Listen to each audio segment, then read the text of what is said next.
जो 22 तारीखना दिवसे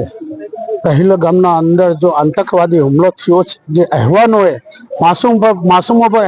હુમલો કર્યો છે તેને અમે વખોડી કાઢીએ છીએ અને માસૂમ જે શહીદ થઈ ગયા છે તેમની યાદના અંદર અમે અમારા પ્રધાનમંત્રી નરેન્દ્ર મોદીને કે એમને કડકમાં કડક સજા થવી જોઈએ। આપણા ભારતના જમ્મુ કાશ્મીરમાં પહેલગામમાં જે આતંકવાદી હુમલો થયેલો છે, જેમાં 26 ભારતીય નાગરિકોના મૃત્યુ થયા છે, જે શહીદ કહેવાય।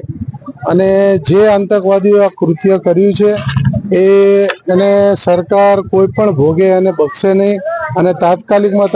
એમના પર પગલાં લઈ અને કડકમાં કડક સજા આપે।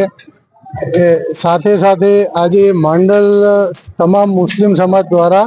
કેન્ડલ માર્ચનું આયોજન કરેલું છે અને જે પણ શહીદ થયા છે તેમના માટે પ્રાર્થના કરવામાં આવેલી છે અને તેમના પરિવારજનો માટે શોક વ્યક્ત કરવામાં આવેલ છે। તારીખ 22/4/2025 એપ્રિલ મહિનાના રોજ ભારતના એવા સ્વર્ગ ગણાતા કાશ્મીરના અંદર પહેલગામમાં જે સહેલી ઉપર હુમલો થયો આતંકવાદ દ્વારા, તેમાં